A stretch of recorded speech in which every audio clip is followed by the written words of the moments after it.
Arise, Catholic faithful. Rejoice and renew.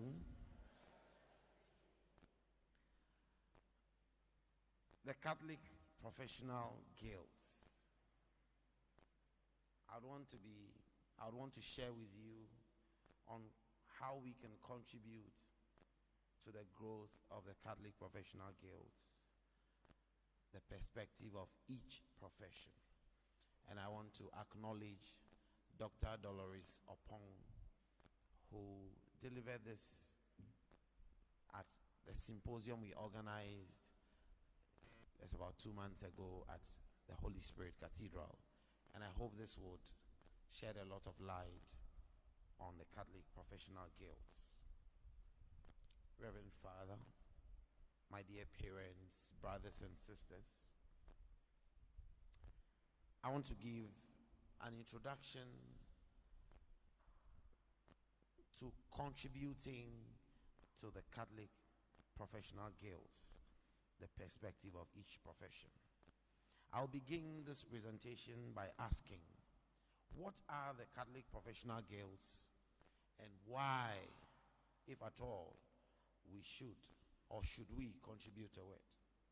Picking on the three key words, Catholic, professional, and guilds, I would attempt to define them, to explain what the guilds are, and subsequently their prospective impact on the church and society in terms of what, why, and how you and I can and should contribute to the growth of the Catholic Professional Guilds and by extension, the church.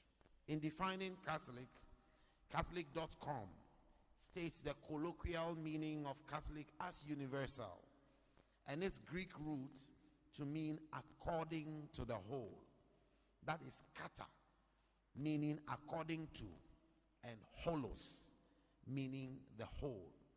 Therefore, it is to me that kata holos metamorphosed into Catholic. According to Catechetical Lectures 1823, the church is called Catholic then because it extends over the whole world from end to end, and because it teaches universality and the infallibility each and every doctrine which must come to the knowledge of men concerning things visible and invisible. The next key word is professional, and this is defined by Wikipedia as any person who earns their living from a specified professional activity. It further describes the standards of education and training that prepare members of the profession with a particular knowledge and skills necessary to perform their specific role within that profession. The Merriam-Webster defines guild as an association of people with similar interests or pursuits, and the Cambridge Dictionary defines it as an organization of people who do the same job or have the same interests. Based on these definitions, I describe the Catholic Professional Guild as a group of people with similar interests and pursuits who extend over the whole world by virtue of being part of the body of Christ, and who earn their living from a specified professional activity for which they have prepared through education and training. By this description, I dare say that all of us here gathered are, as part of the body of Christ, are automatic members of the Catholic Professional Guilds, and therefore, for us well-meaning members, that is enough reason to commit to it and contribute to its growth and sustainable development. How did the guilds come about? The guilds in the present form are embedded in the Catholic Archdiocese of Accra's strategic plan document that is pending the official approval of the church hierarchy. The plan is a result of meetings with the priests' councils, the deanery fathers, and the lay faithful in the 6 deaneries of the archdiocese. It involved sensitization, convincing, educating, and conducting an archdiocesan-wide survey. At the end of the 14th official meeting with the aforementioned groups, the strategic planning exercise began on the 13th of August 2011 with over 80 people and officially ended on 24th March 2012. Work, however, continued until the end of May 2012 with a few dedicated members who finalized it and submitted the draft document to the church hierarchy, precisely the Archbishop, in June of 2012. The present draft strategic plan incorporates all the 8 chapters of the 2009 Synod, drawn up by 178 Synod fathers and mothers who were representatives of the parishes, rectorates, and other organizations in the Archdiocese of Accra.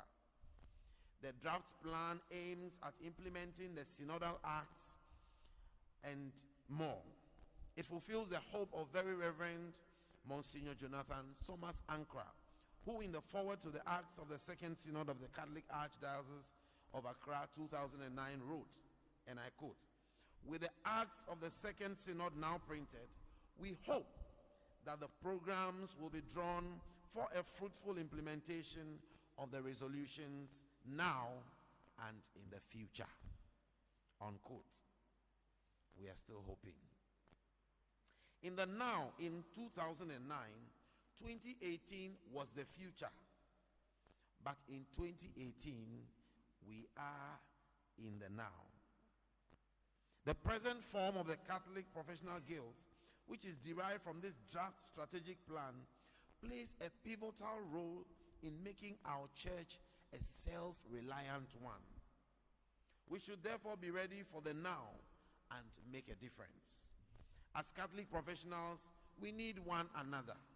The church needs us, and so we must act now. We must, of necessity and as a matter of urgency, strengthen our guilds to be the pillars that support the Archdiocese to be self-reliant. We applaud Archbishop Charles Gabriel Palmer-Buckle for taking the innovative step to commission the drawing up of the strategic plan and approving the Catholic Archdiocese of Accra's vision statement, which states a self-reliant church, family of God. He personally reworked the mission statement and the values to its present very Catholic quality. We express our appreciation to Very Reverend Father Francis Adoboli, the Vicar General of Accra, all the deans of the 6 deaneries, all the priests and lay faithful who participated in and supported the process of the plan, which birthed the Catholic Professional Guilds in this present form. The chronology of events I have outlined, in my view, are indications that being a member of the Catholic Professional Guilds is in our DNA.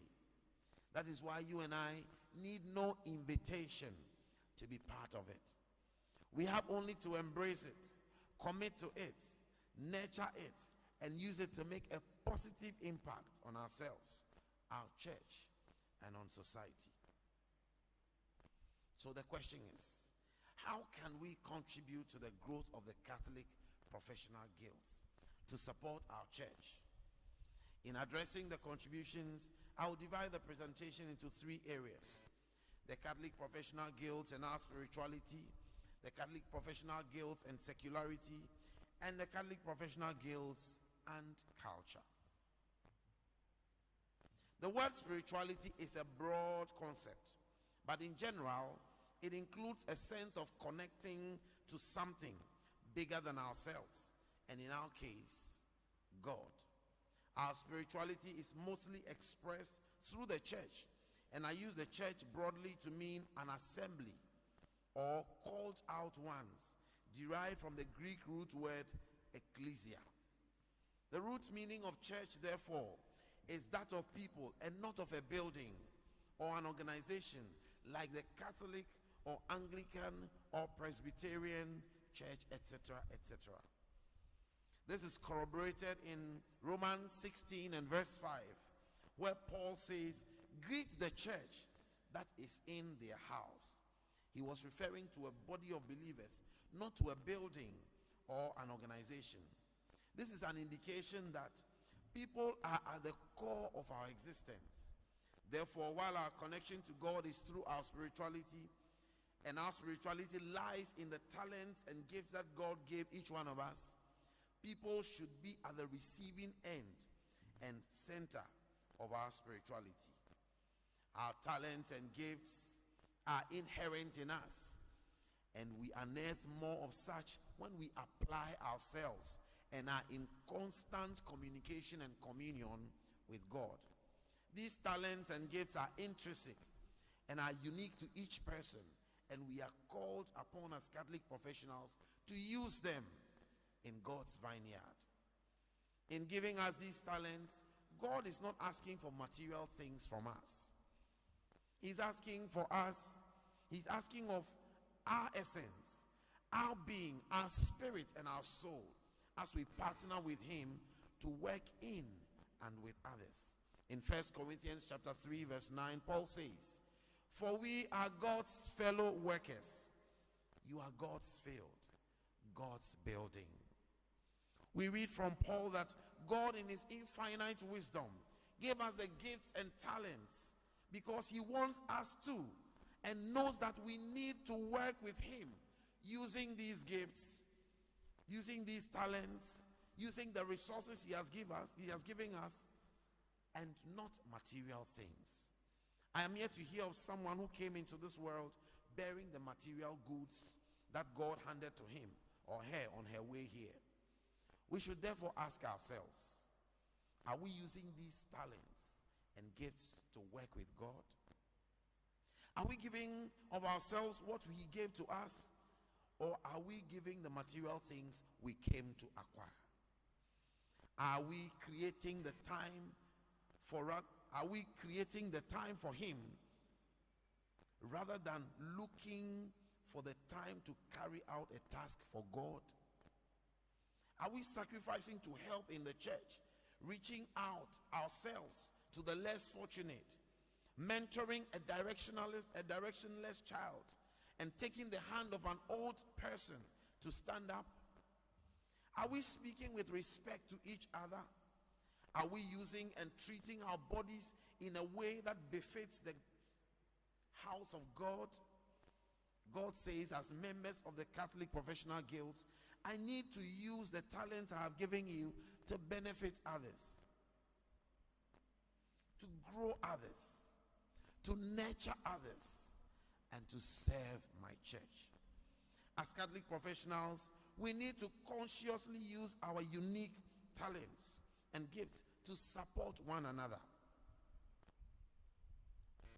If you are at a loss as to how you can give of your talents, ask yourself this question: what seemingly small thing did someone do for me that has contributed to making me who I am or what I am today? Your answer could very well be the starting point, and you want to or might want to do likewise.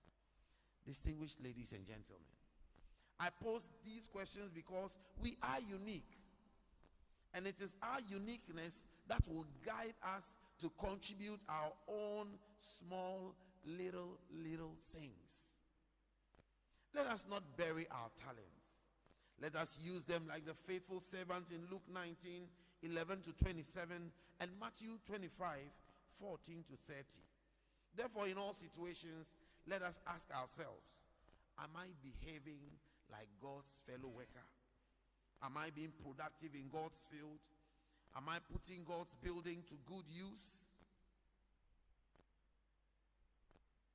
The secular meaning of church, or the common definition of church, is a building or an organization. I'll therefore look at the church as an organization, its structures, symbols, rites, and all that it embodies. Also, how the guilds can support the church as an organization and as the assembly of the chosen ones. There are a myriad of ways the members of the guilds can grow to help the church using the skills, competencies, and qualifications we have developed and continue to develop from our God-given talents. Examples are the following: to serve as reference, accreditation, and or certification bodies to ensure that professional standards are met and maintained, to provide mentoring and career guidance opportunities for younger generation Catholics, to serve as a brain bank or as a pool of professionals from which one can draw qualified persons and be assured of quality services and products. The guilds can also serve as capacity building and training hubs for standardization and to obtain a profession. Guilds can even form consortiums to bid for big businesses, to bid for big business contracts and give percentages of the earnings to the church. These mentioned situations assure us of a high quality workforce in the guilds, which will attract financial gains for members to financially support themselves and the church organization with economic activities from within and outside the Catholic world. This way, the Archdiocese's vision of a self-reliant church, family of God, will be achieved. How many times have we not complained about the quality of the products we offer as a church apart from our liturgy? But we have the wherewithal. We have the professionals. Just last weekend, ICGC organized Greater Works, and it's been the talk of town. And then we compare the kind of organization that went into that to what we do when we organize our various programs. And the question is, do we not have the competences to organize programs? Do we not have the abilities to do better than they did? Should they become the reference point? Unfortunately, they are. Permit me to borrow other ways the guilds can help the church from the draft strategic plan. These are only but a few, which have the suggested membership composition, tasks, and accompanying terms of reference. Data team to supervise collection and collation of data in the Archdiocese. For your information, we don't have data in this Archdiocese to talk about this country, the church. There is no one place you can go to now and find the number of Catholic churches in Accra Archdiocese. There is no place. Google it, you will find information from 10 years back. It is sad. Infrastructure team, assets verification team, fundraising committee, finance and budget team, basic Christian community implementation team, educational review team, educational program marketing committee, catechism teaching review team, outreach team, human resource policy, financial policy, legal compliance and accountability policy, investment policy, etc., etc., are all in our strategic plan, which is still gathering dust.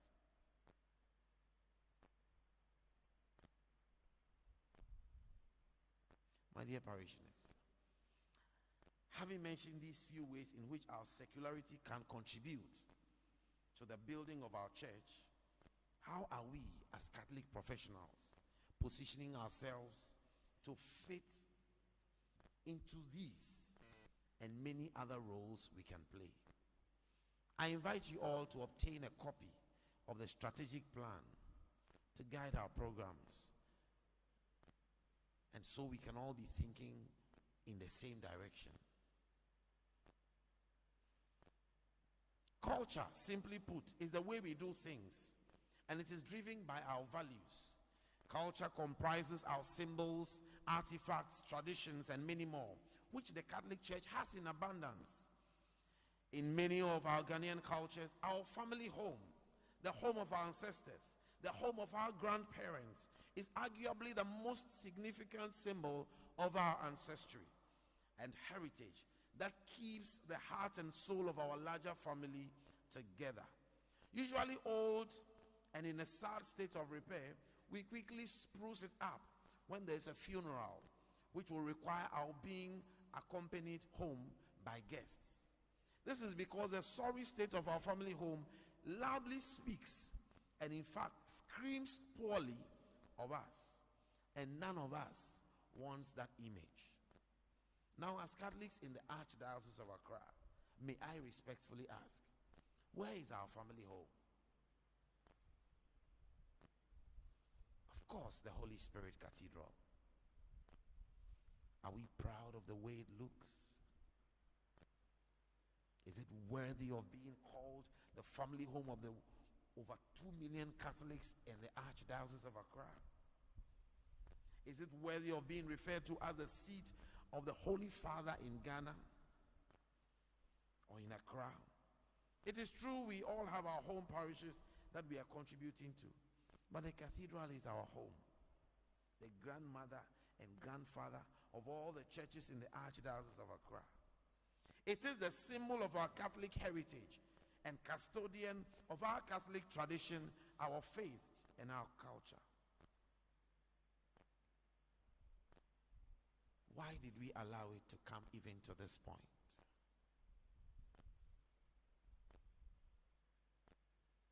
We did not know. We don't have the requisite capacity to keep our cathedral in the kind of shape it should be in. And why are we struggling to raise funds for our cathedral? These are questions I'm sure we have answers to in our minds.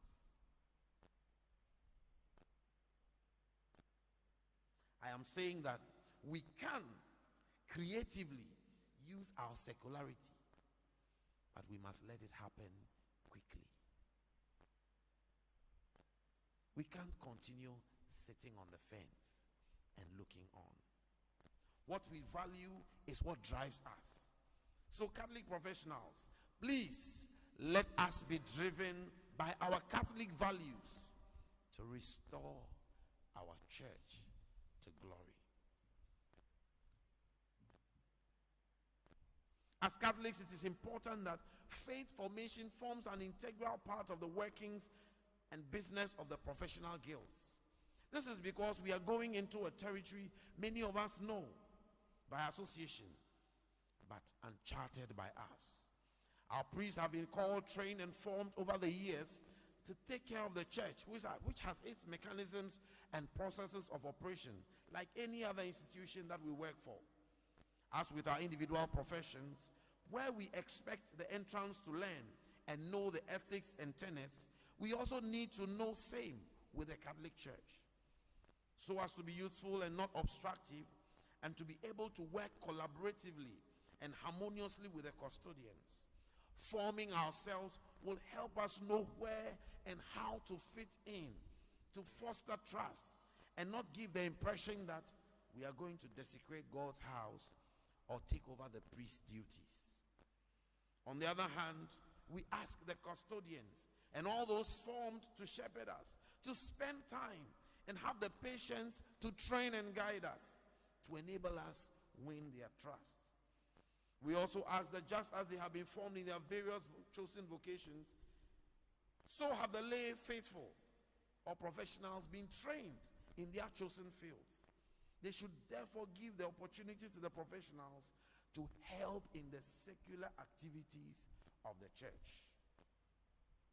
In conclusion, being a member of the Catholic Professional Guilds is not something that is far-fetched for any of us. It is a right, and it is also our responsibility, because the church belongs to us. Members of the Catholic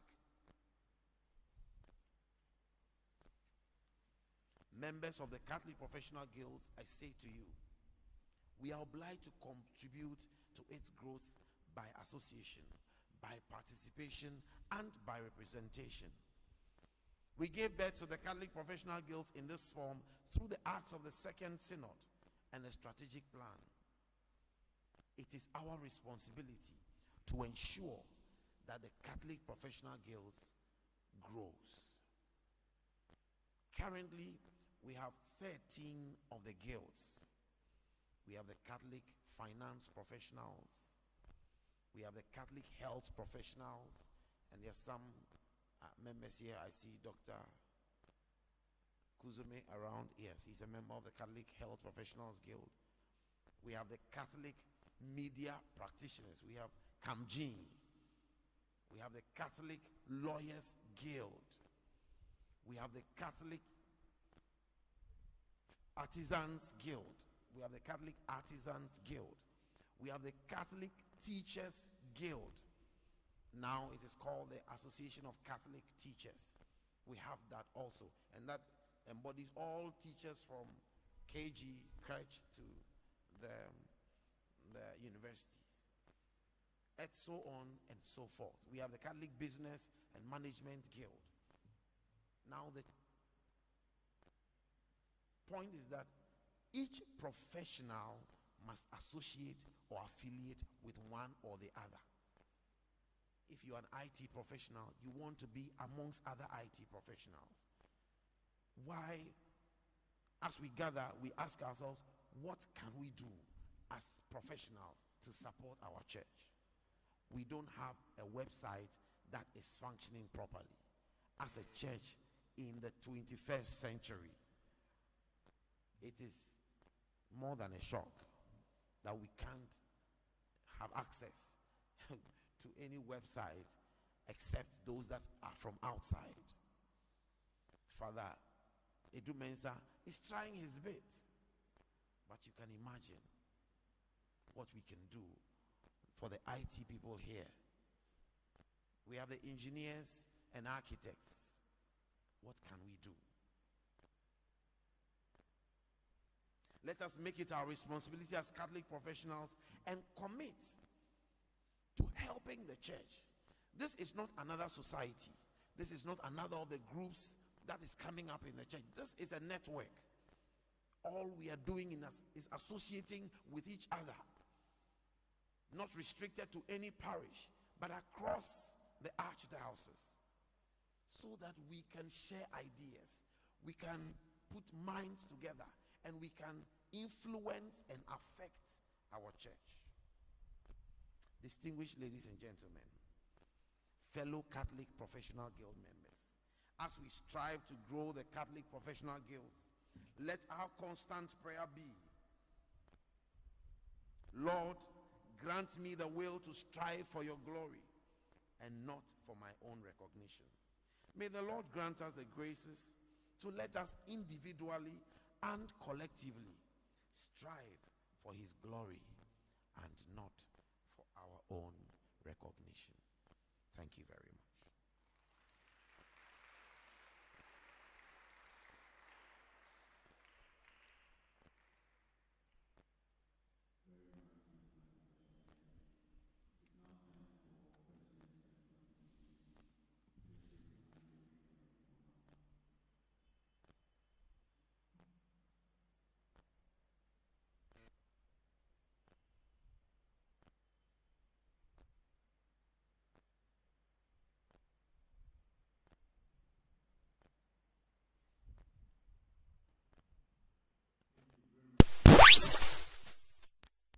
Strategies. Are these strategies at my MSc level? You talked of a lot of policies, strategies, aims, visions, and other things. You've talked a lot, but I don't know whether you have now done a document spelling out your short-term, medium-term, and then your long-term values. Who draws out your strategies for you? What are your input variables? What are the expected outcomes within the short term, within the medium term, within the long term? Have you thought of organizing like a professional week from now on that we will be sensitized to know that yes, this thing has been there, it is growing, it is not growing. What do we go back to correct? What do we go back to add? What do we go back to subtract? So this is my little question from my background. Thank you very much.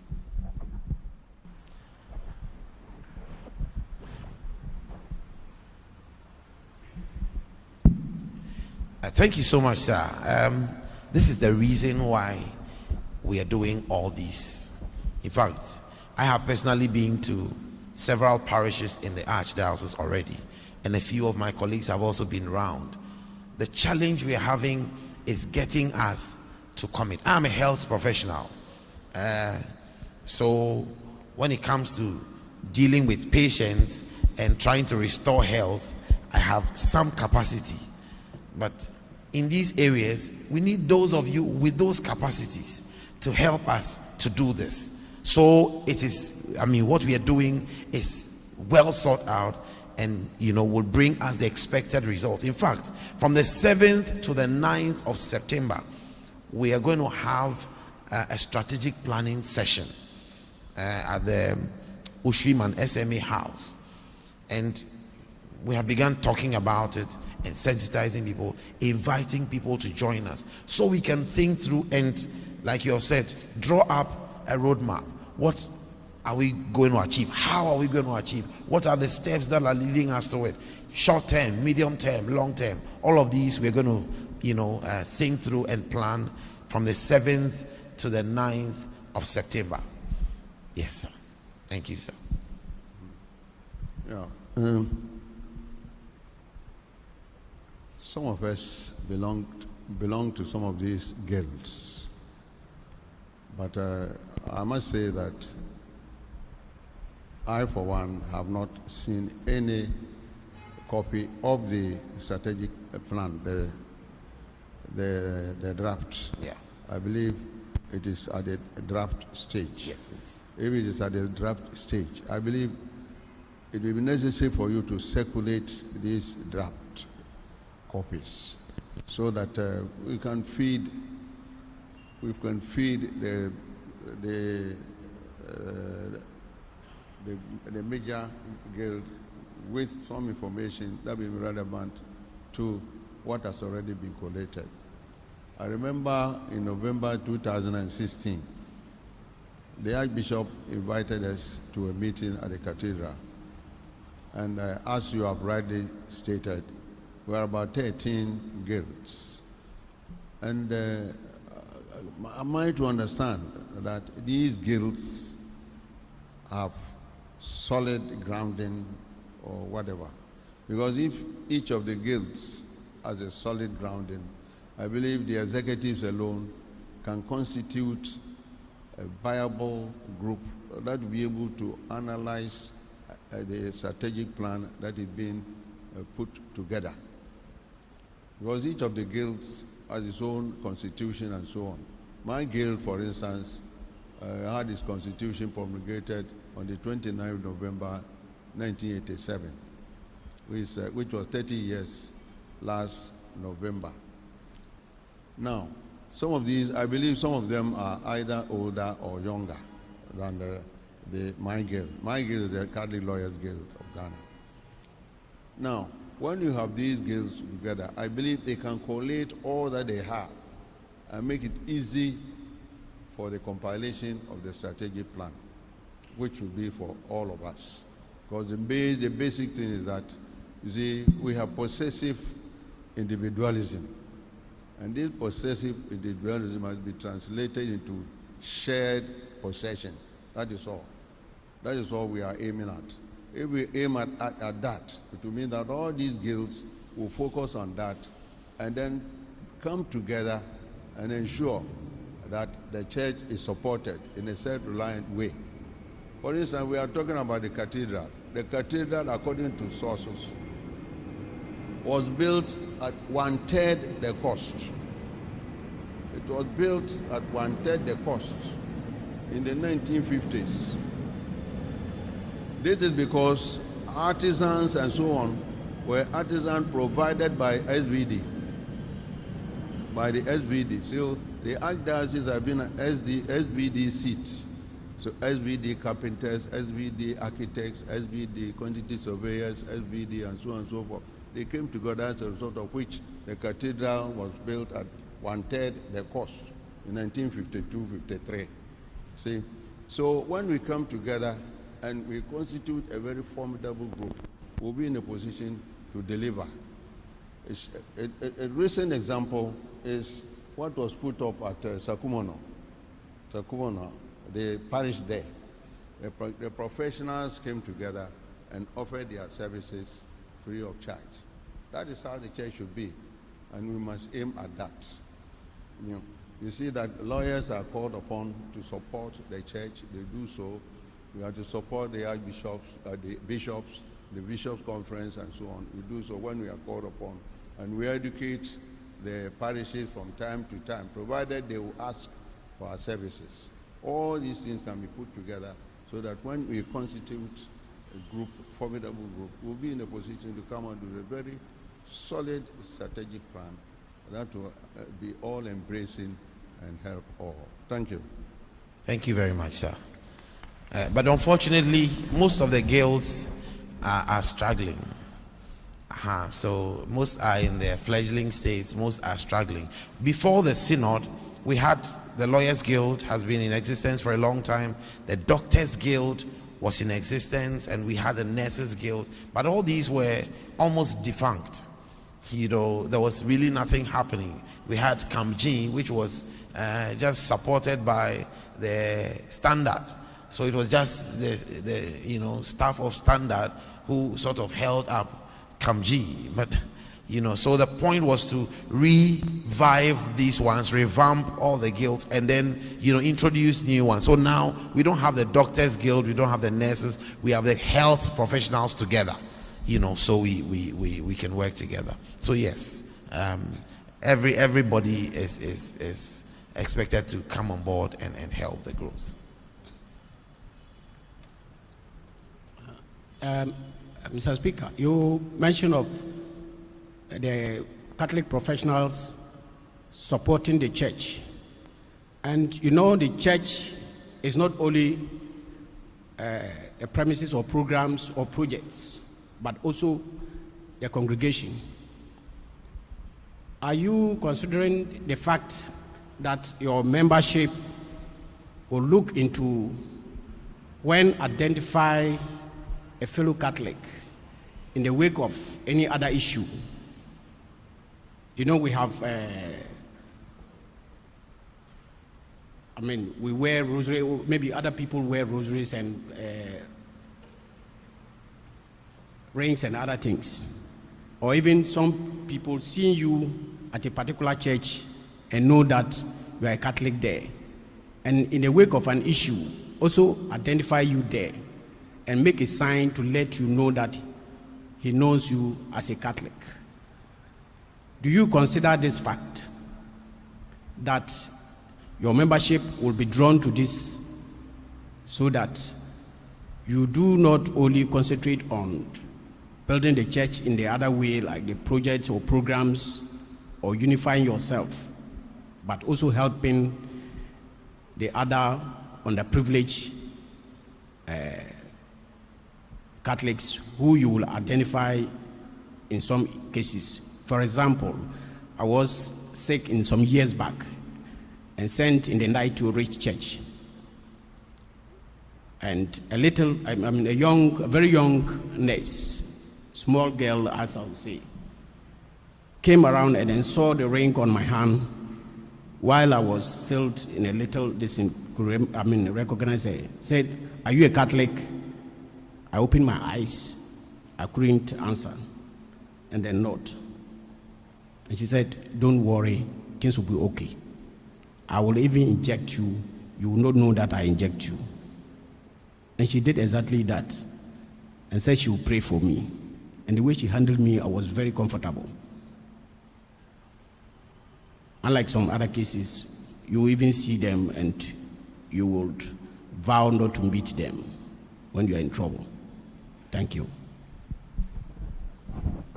Okay, so I believe the point of of gathering or getting us together is so we can identify each other. In the various places, parishes I've gone to, I've given examples. I'm yet to encounter Father, but a few years ago, Father Campbell came to Korle Bu Teaching Hospital. I was on my way to prayer meeting in the evening. I was a student in Korle Bu.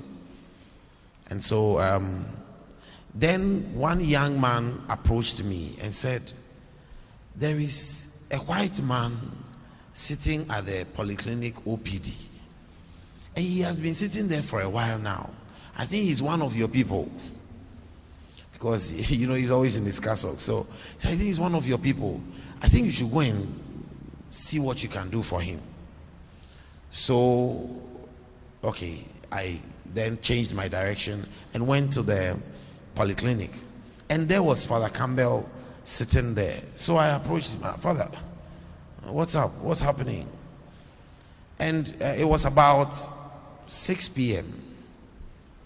And he said he had brought a parishioner. By then he was at Sacred Heart. He had brought a parishioner to the clinic, to the hospital. And the afternoon shift seemed to have been over. The evening shift was yet to come on. This can be a nightmarish experience if you have ever been to the hospital. At 6, and he said he had been there for over an hour and a half, and he had been sitting there. So I'm like, wow, okay.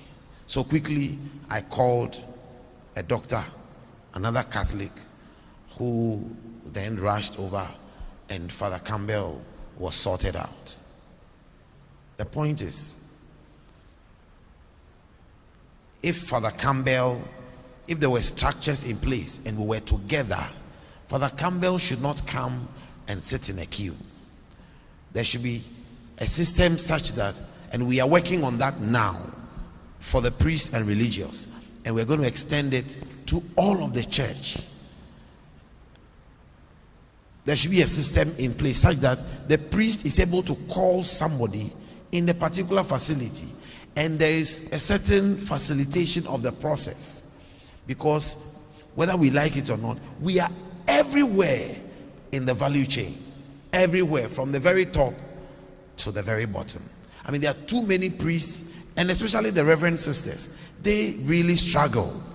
They really struggle. The priests seem to have some connections because they have access to many of us sometimes, but the reverend sisters, oh my goodness.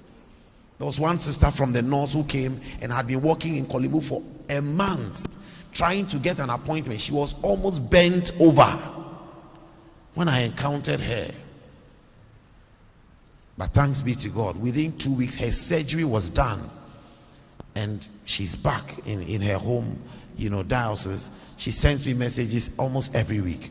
We can facilitate things for ourselves. There are many times I wanted to get my driver's license, and I was just scared of going to DVLA. So I kept asking, who is there? Who can I? And then a Catholic brother comes up and says, come, I will sort you out. We're not talking about corruption, but we need to know each other. So we facilitate the processes for each other. This is what we should be doing for ourselves. Our young people are looking for jobs. They come out of school, and I cry especially for the youth leadership. Look, our young people struggle. I have been a youth leader, and I still consider myself a youth. And we do all manner of things for the church. We are struggling. We get out of school, and it becomes a hassle. If you know the number of our youth who leave the church simply because they could not get somebody to hold their hand and say, let us help you along, it is pathetic. Okay, but we can do these things for our people. Once they have the qualifications, why not? When the job opportunities are there, we should offer our people. Is it not fair?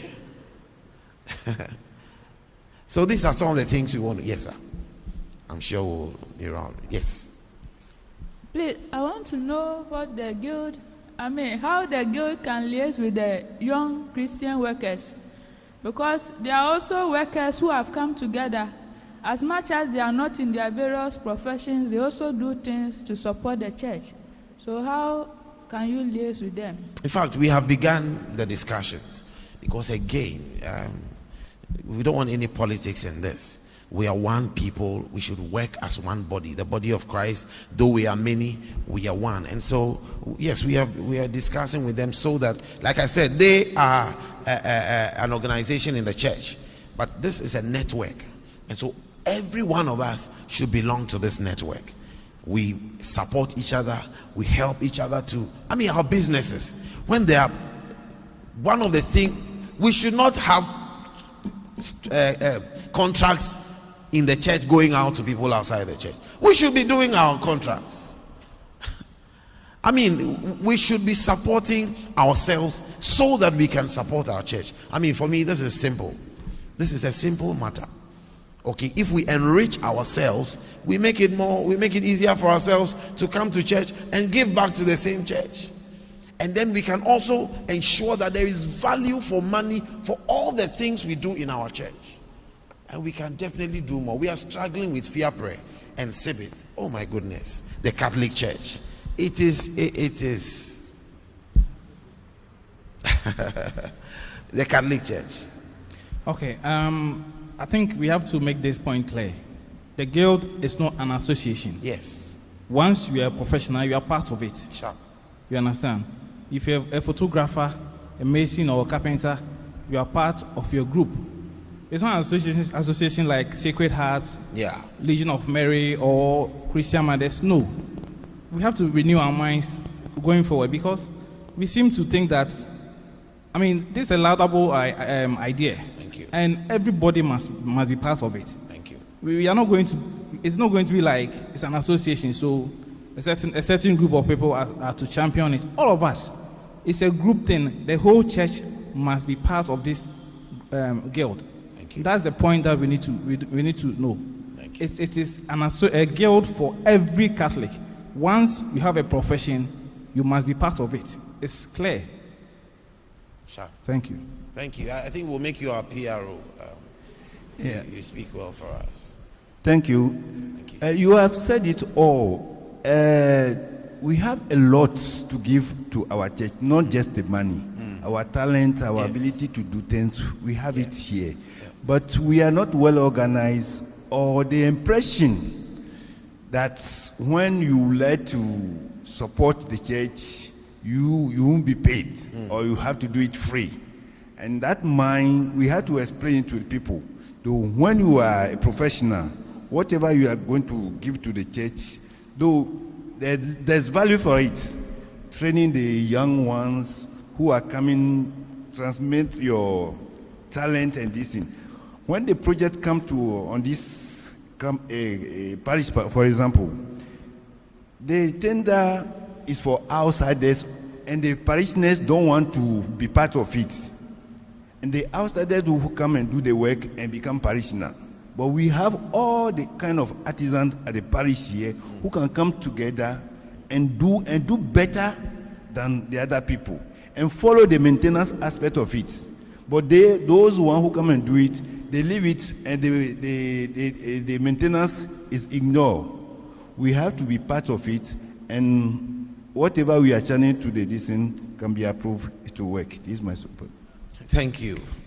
One challenge we have, which our priests have, is that too many times you give the work to a member of the church, and either we are stealing, we are cutting corners, we are doing shoddy work, or we simply don't do the work. All we are interested in is complaining. We're in the churches, not in the churches. We have too many complainers in our church. You see, that is our problem. So many of the priests, I've heard priests say, and it is not the right thing to say. I beg to differ, but they have said this out of their experiences, very bad experiences, that they would prefer giving a Muslim, a job in the church than giving it to a member of the church, because they have had harrowing experiences. But this can change. I say that if you meet somebody one-on-one and you give out a contract to the person, the person dues you, that is you have called it upon yourself. But if we all are involved, and there is a building project, for instance, and all the architects and engineers in the church are involved, okay, we are oversight. We watch and we see. So we know that this thing is costing, this rod is supposed to cost 10 cedis. If the person comes to say, tell father it's 50 cedis, of course, hey, before father goes into trying to, and you see, that's the other challenge. We have our priests who are taking care of our spiritual needs, and they have also become architects and engineers and surveyors, and they are doing all the things. They are counting money, they are doing. So we want to get involved, all of us. It is our church, it is our money.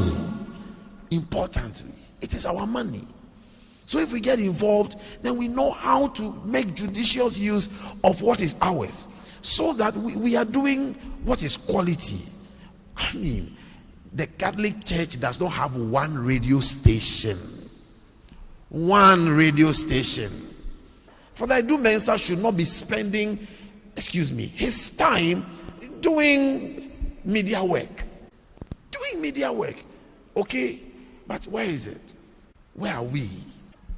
Where are we? We should turn things around. Today, the church is one of the worst employers. Why? Why should people who work for the church be worse off? Why should people who work for the church not be happy? Because they don't earn so much. These things should not happen. If we are sacrificing for the church and we come, of course, when I come to do these things, I don't expect Father to say, Eddie, how much are you charging for your transport and all of that? No. In fact, if Father offers me something, I would say no. But if there's official work to be done, it must be properly remunerated. I mean, we have that balance. Okay, so one of the objectives of the guilds is to also build us up spiritually, so that we bring our professional ethos combined with our spiritual upbringing. And then there is good one, and our church is the better for.